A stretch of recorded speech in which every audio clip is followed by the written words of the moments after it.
এই অপরাধীরা আজকে 15 বছর দেশের ব্যাংক খেয়ে ফেলেছে, আর্থিক প্রতিষ্ঠানগুলো খেয়ে ফেলেছে এবং তারা নির্দ্বিধায় বাংলাদেশে দাপট দেখিয়েছে। এই আইন শৃঙ্খলা রক্ষাকারী বাহিনী তাদেরকে প্রোটেকশন দিয়েছে, তাদের গাড়ির সামনে হুইসেল বাজিয়েছে। আর এই ধরনের একটি ভয়ঙ্কর হরিলুটের রাজ্য শেখ হাসিনা তৈরি করেছেন। সালমান এফ রহমান, তার সাবেক ভূমি প্রতিমন্ত্রী, তার আইনমন্ত্রী, তার স্বরাষ্ট্রমন্ত্রী, তার ওবায়দুল কাদের উপহাস করেছে হাসান মাহমুদ, একের পর এক লাশ পড়েছে আর উপহাস করেছে।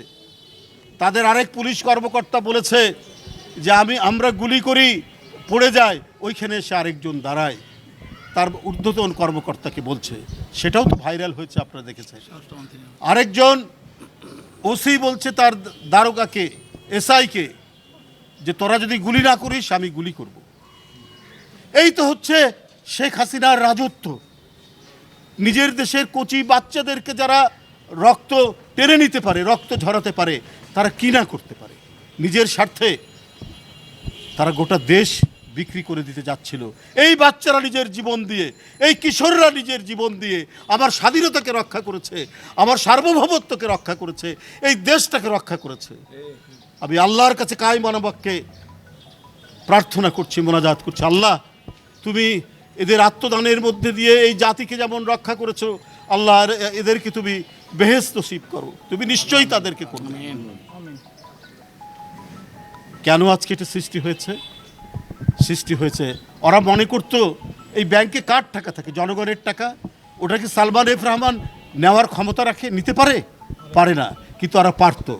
ওরা মনে করতো জনগণ তার কষ্টার্জিত টাকা ব্যাংকে রাখবে আর লোপাট করবে আওয়ামী লীগের মন্ত্রীরা, লোপাট করবে আওয়ামী লীগের নেতারা।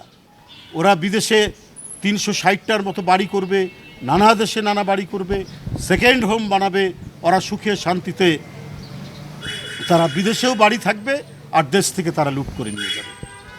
আর যদি জনগণের আওয়াজ হয়, যদি জনগণের গণতন্ত্রের পক্ষে যদি আওয়াজ হয়, তাহলে তাদেরকে কি বলতো?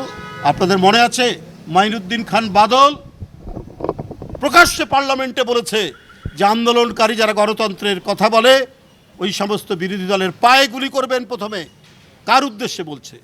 আইন শৃঙ্খলা বাহিনী আর আওয়ামী লীগের যুবলীগ ছাত্রলীগ। প্রথমে পায়ে গুলি করবেন, তারপরে বুকে গুলি করবেন। তারা সেইটাই প্রতিষ্ঠা করতে গিয়েছে, তারা সেইটাই এই আন্দোলনের মধ্যে তারা পরীক্ষা করে দেখেছে যে এটা কি হতে পারে।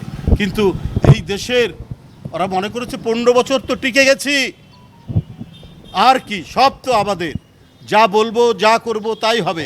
গণতান্ত্রিক শক্তি আর আওয়াজ করবে কে?